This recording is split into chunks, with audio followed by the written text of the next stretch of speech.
اگر گھر میں چیونٹیاں زیادہ ہو جائیں تو ہم ان کو دوائی ڈال کے مار سکیں؟ مارنا نہیں چاہیے۔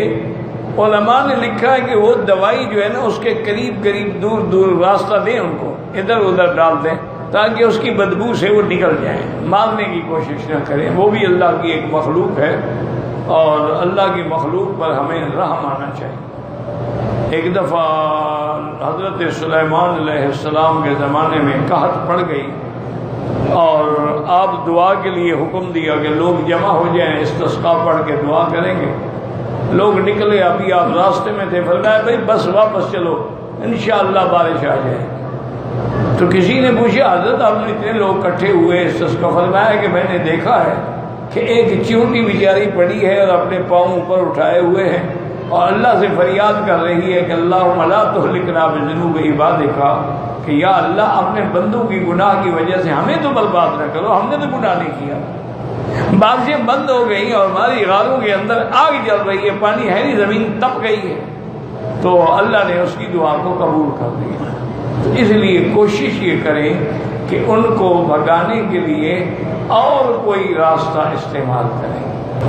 اگر ایک عورت کا خاوند مر گیا تو مرنے کے بعد نکاح ٹوٹ جاتا ہے؟ نہیں ٹوٹتا ہے، وہ اسی کے نکاح میں ہے، عدت گزارے گی 4 مہینے 10 دن، اور اگر اس نے دوسری شادی نہ کی تو قیامت میں بھی اسی شوہر کو ملے گی جس کے نکاح میں اس کو موت آئے گی۔ ہاں اگر اس نے دوسری شادی کر لی پھر اب جس کے نکاح میں موت آئے گی قیامت میں اس کو ملے گی۔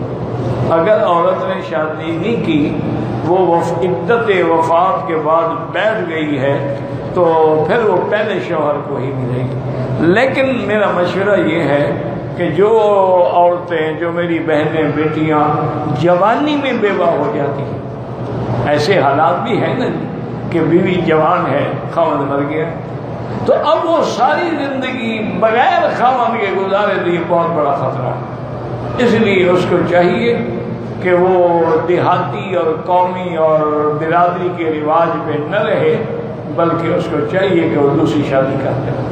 اب دیکھیں نا کتنی میرے پاک نبی نے رحمت دو عالم نے ماں سوا سید عائشہ کے ساری بیوی آپ کی جو ہے وہ ساری کی ساری جو ہے یا وہ ہیں جن کو طلاق ہو گئی یا وہ ہیں جن کے خاوند فوت ہو گئے، شہید ہو گئے، بیوہ ہیں۔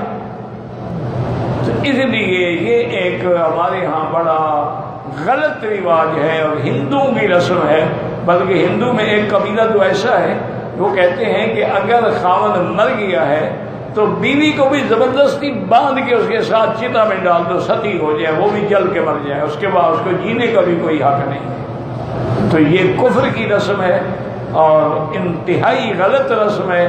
کوئی بندہ عورت ہو یا مرد ہو وہ گناہوں سے نہیں بچ سکتا ہے جب تک ان رستوں پہ عمل نہ کرے جو اللہ نے دی ہے۔ اب دیکھو تو شادی کر لی، الحمدللہ، عورتیں بھی شادی کر لی، وہ گناہ سے محفوظ ہو گئی۔ اسی لیے پہلے دور میں یہ رواج ہوتا تھا کہ لڑکیاں جب بالغ ہوتی تھیں نا ان کی شادی فوراً کر دی جاتی تھی تاکہ ان کے دماغ میں ابھی کوئی وسوسہ، کوئی فتنہ آتا ہی نہیں تھا۔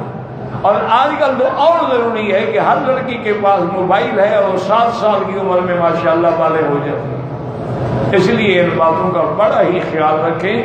آج کل گھرانوں میں عزت کا محفوظ رہنا بہت بڑا امتحان ہے۔ ایک گھروں کے اندر ٹیلی ویژن ہے، ڈش ہے، کیبل ہے، ٹیلی فون ہے، انٹرنیٹ ہے، پھر مخلوط تعلیم ہے، لڑکے لڑکیاں کٹھے پڑھتے ہیں، کٹھے آتے ہیں، کٹھے جاتے ہیں، پھر کٹھے جناب وہ باہر کے ٹور پہ جاتے ہیں۔ تو یہ سارے فتنے ہیں، ان سے بچنے کی کوشش کریں۔ اللہ تبارک و تعالی ہر مسلمان کی عزت کو محفوظ رکھے۔ اگر کسی کے نکاح میں 2 بہنیں ہیں لیکن وہ اس طرح کہ پہلی بیوی جب فوت ہو گئی تو اس کی بہن سے شادی کرے، وہ جائز ہے۔ منع یہ ہے کہ ان تجمعوا بین الاختین، 2 بہنوں کو یعنی دونوں کو نکاح میں رکھے اور دونوں زندہ ہوں۔ اگر ایک بہن مر گئی ہے اب اس کی دوسری بہن سے شادی کر دی تو کوئی منع نہیں، اس میں تو شریعت کیوں، اب اس کے گھر میں ایک ہے، 2 تو نہیں ہے، ایک تو فوت ہو گئی ہے۔ تو اس لیے بہرحال یعنی 2 بہنیں نکاح میں زندہ جمع نہیں ہو سکتی۔ لیکن اگر ایک فوت ہو جائے اس کے بعد اس نے اس کی بہن سے شادی کی ہے تو وہ بنا